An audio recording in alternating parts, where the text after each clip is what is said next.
ideia era justamente discutir esse fenômeno que a gente chama de algoritmização da sociedade. O que é a algoritmização da sociedade? A algoritmização da sociedade decorre de um fenômeno conhecido como plataformização do capitalismo. Capitalismo, hoje tem até um termo já cunhado por alguns autores na França que chama capitalismo plataforma. As plataformas digitais estão marcando de uma maneira definitiva todas as atividades públicas e privadas, né? Então, experiências no mundo inteiro envolvendo esse processo de plataformização das atividades econômicas e sociais também. E os algoritmos têm um papel fundamental, porque todas essas plataformas digitais, essa plataformização da sociedade, depende de mega bases de dados que tornaram-se mais protagônicas nos últimos anos com o advento da computação na nuvem, com a capacidade de armazenamento em nuvem e não dependendo de meios físicos de armazenamento de bases de dados. E as bases de dados passaram a crescer a um ritmo exponencial, particularmente nos últimos 6 ou 7 anos, diariamente, de forma exponencial, e o armazenamento é possível. E essas bases de dados, elas não têm, a princípio, nenhuma serventia sem os algoritmos. Para que serve uma mega base de informações se isso não é transformado em serviços, produtos, em outras atividades não tão nobres? E só os algoritmos podem viabilizar, monetizar, em última instância, essa massa brutal de informações que são acumuladas a partir de bases de dados estruturadas ou arquivos convencionais que todas as empresas, governos dispõem, ou de informações não estruturadas, que são capturadas em redes sociais, em internet, em Twitter, em vídeos, em áudios, toda essa massa de informações que são capturadas nessas bases de dados. E, nesse sentido, há muitas implicações éticas, muitas implicações sociais. Eu não quero nem aqui entrar em detalhes, porque não é o foco do nosso encontro hoje, falar sobre o impacto sobre o mundo do trabalho, desse processo avassalador de inteligência artificial. Só lembrando a vocês que até 2050 não existirá nenhum emprego no mundo, ou mesmo atividade econômica no mundo, que não seja complementar à inteligência artificial. Complementar. Então, o desafio profissional das novas gerações está absolutamente marcado por isso, né? E no caso do Brasil específico, eu lembro um dado que eu não quero também aprofundar muito. Estão faltando nesse momento no Brasil 160 mil profissionais na área de algoritmos, de data analytics, cientistas de dados, programadores que transformam essas massas de informação em algum serviço, algum produto, alguma atividade. Então, no curtíssimo prazo, as agências de emprego identificam que são 15 mil, no curtíssimo prazo, de forma desesperadora, a falta de profissionais nessa área de algoritmos. E esses profissionais são fundamentais, inclusive, para a gente discutir no futuro questões éticas, porque são eles que vão reproduzir ou não vícios, preconceitos que esses algoritmos muito frequentemente carregam, né? Então, dentro desse processo de plataformização das atividades econômicas, nós assistimos um fenômeno que é uma renúncia voluntária ou involuntária à privacidade a favor da conveniência. Eu acho que isso é uma marca registrada em todo o mundo, onde as pessoas voluntariamente, na maior parte das vezes, renunciam à privacidade a favor da conveniência. E isso tem implicações muito complexas, e as pessoas às vezes fazem isso de forma nem tão consciente, né? Alguns autores acham que existe uma fazer uma referência ao Etienne de la Boétie, uma servidão voluntária, né, do terceiro milênio, marcando esse comportamento societal, né, que aceita passivamente ceder suas informações pessoais a favor de benefícios de curto prazo, né? O que é um algoritmo? Um algoritmo é uma sequência de instruções que conduzem a um determinado resultado, como se fosse uma receita de bolo, né? Com base em informações acumuladas em bases estruturadas ou não estruturadas, como eu acabo de mencionar. Cada um de nós aqui na sala já está devidamente classificado como um algoritmo.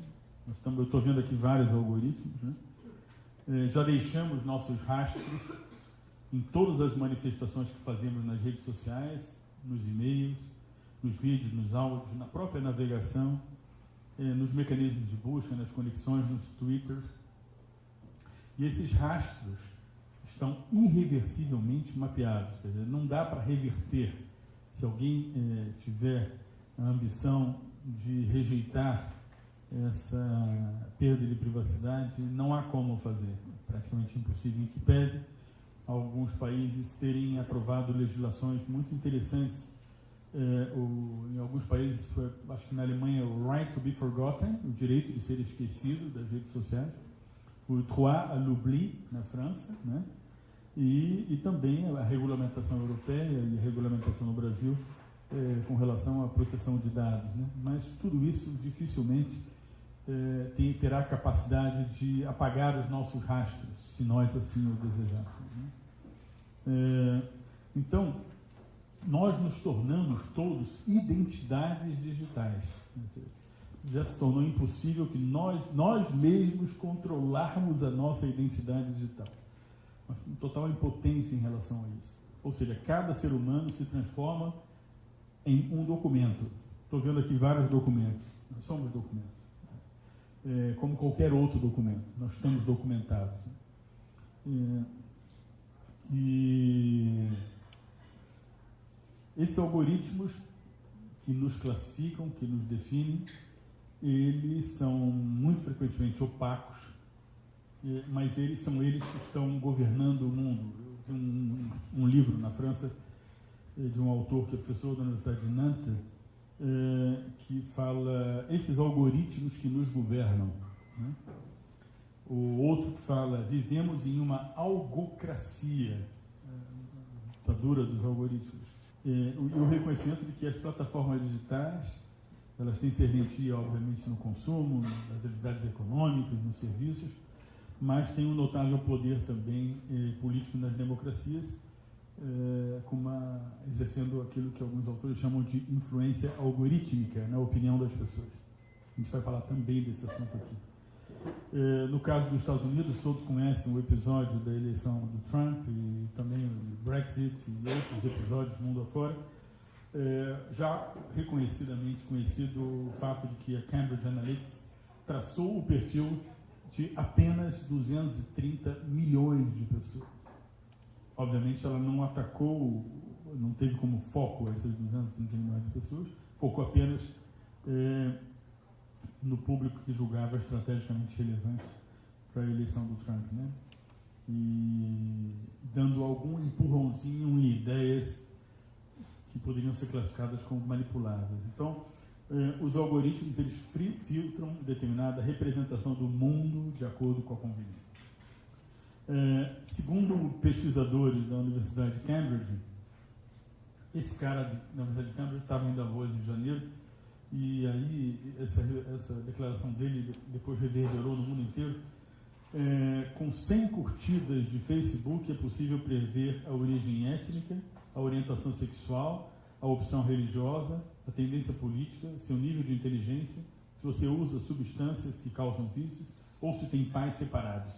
Só com 100 curtidas de Facebook é possível identificar o perfil da pessoa. Com 150 curtidas, você consegue prever a sua personalidade melhor do que a pessoa que vive com você. Com 250 curtidas de Facebook, o algoritmo tem elementos que conhecer a sua personalidade melhor do que você mesmo. Isso parece retórica, blá blá blá, mas é um trabalho cientificamente documentado por pesquisadores da Universidade de Cambridge, na Inglaterra. Então, essas informações todas, elas têm serventia ou comercial ou serventia política, né? E aí ficam alguns autores que se perguntam, e eu acho de forma muito pertinente, o que aconteceria se a vida nos desse sempre o que gostamos e nos rodeasse apenas de pessoas que nos fazem sentir bem. Sedução absoluta exercida pela inteligência artificial e pelos algoritmos através de filtros bolha. Portanto, os algoritmos têm um gigante papel nas escolhas das pessoas hoje em dia. Todo tipo de escolha, política, comercial, de consumo, né? Mas os algoritmos nos tornam, isso aí é uma provocação de um colega meu, nos tornam chatos, previsíveis, empobrecem a nossa curiosidade de explorar um acervo cultural bem mais amplo. Geram uniformização do gosto em nome de uma singularidade. Parece uma contradição de termos, né? Uniformização do gosto e a singularidade. A ideia de singularidade é exatamente essa ideia da experiência única, exclusiva, customizada, só para você, né? Mas ao mesmo tempo que a gente assiste, na prática, é uma uniformização do gosto. Então gera a ilusão da liberdade de escolha. Uma ilusão da liberdade de escolha. Há uma liberdade de escolha, mas há também uma ilusão dela, né? Os algoritmos exercem uma espécie de curadoria automatizada, curador automatizado, que reforça os efeitos bolha. As pessoas só têm acesso a conteúdos que reforçam as suas crenças, o chamado viés de confirmação, determinam o que a gente vai ver no Netflix, no Google, que a gente vai comprar na Amazon. E como diz esse professor Olivier Estershades, da Universidade de Nantes, nossas mentes estão sequestradas em um ambiente onde temos a ilusão da liberdade na era digital. Cada vez menos somos capazes de exercer o nosso livre-arbítrio. Haveria conflito com a ideia de dignidade humana? Essa é a reflexão dele. Estamos diante de um Hiroshima tecnológico que impõe uma capitulação, né?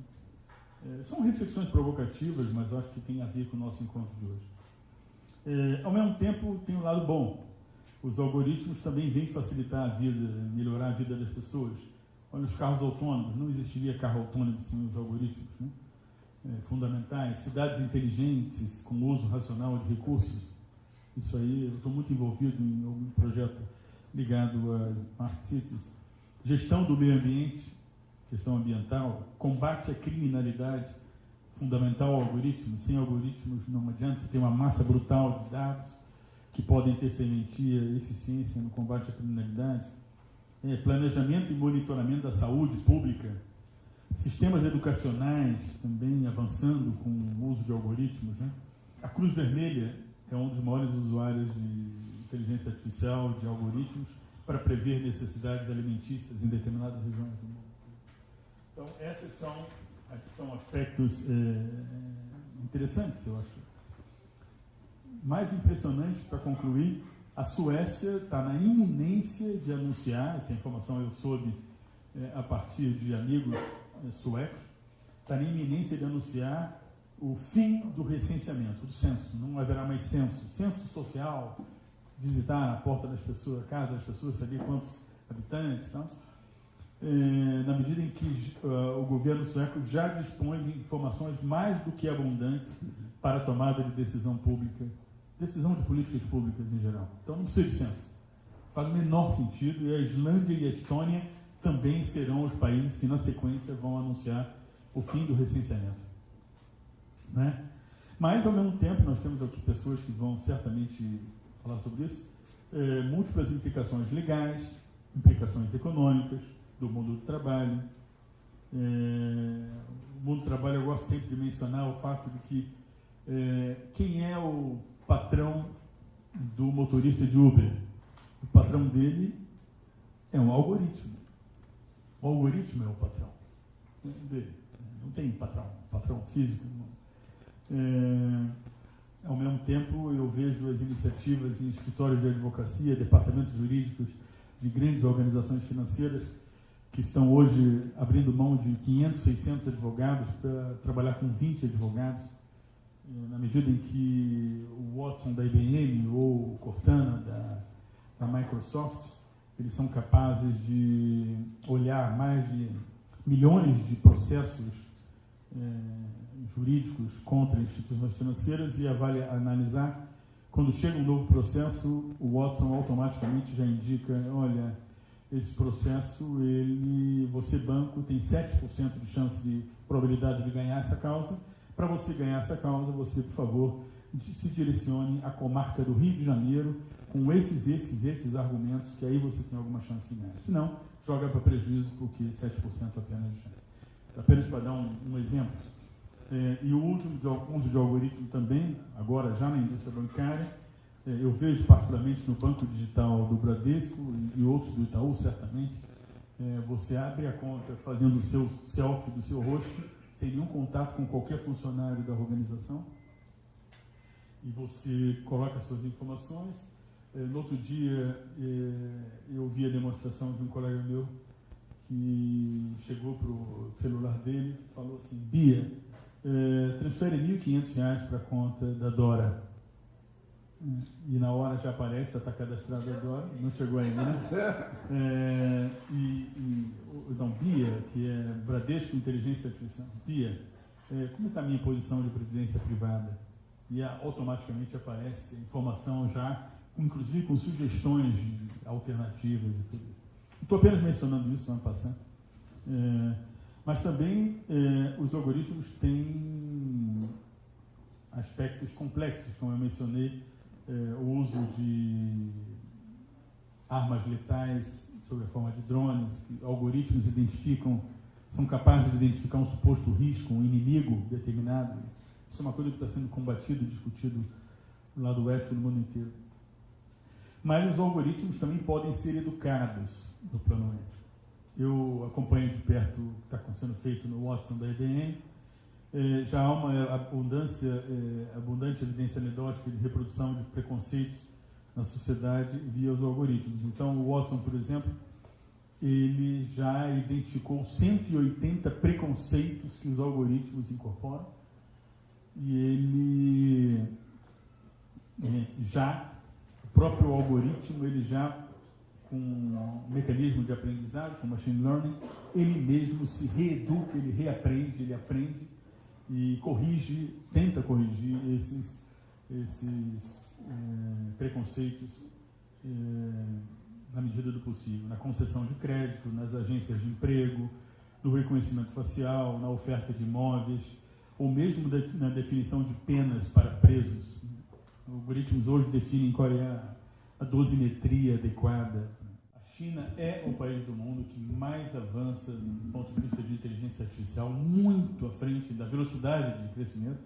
Em pouco tempo, em questão de... Alguns já dizem que hoje a China já está mais avançada do que os Estados Unidos em termos de inteligência artificial, e essa ideia de controle social, de planejamento, está presente. A gente sabe disso, né? Em vários países do mundo vem uma certa racionalidade,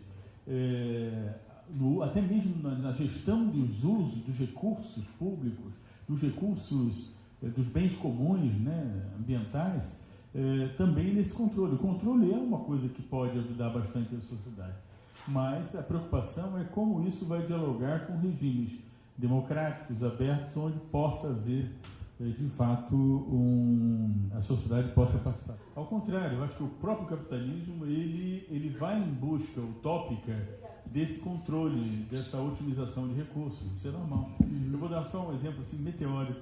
Quando eu era estagiário, eu tinha 18 anos de idade, eu trabalhei numa empresa de pesquisa de opinião que tinha um negócio chamado iMovement Recorder. Era um negócio que era o objeto de desejo de todos, era um instituto de pesquisa ligado a uma agência de publicidade americana. E aí o seguinte, pegava a pessoa na rua, sorteada aleatoriamente e tal, idade e tal, aí colocava lá como se fosse uma cadeira elétrica, sentada numa cadeira, com um negócio segurando a testa, segurando o queixo, e ela tinha que olhar num ponto e de repente aparecia uma propaganda onde uma máquina media o movimento dos olhos, o que ela viu primeiro, ela viu o logotipo, ela viu a moça, ela viu a cena, ela viu o que, isso na imagem impressa, né?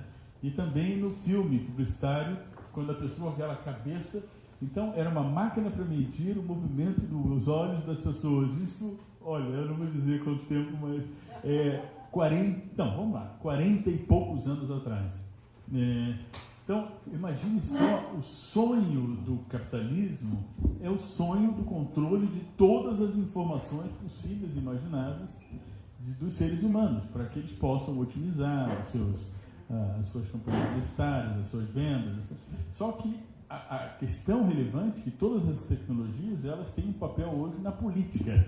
Elas são direcionadoras de ideias, de temas,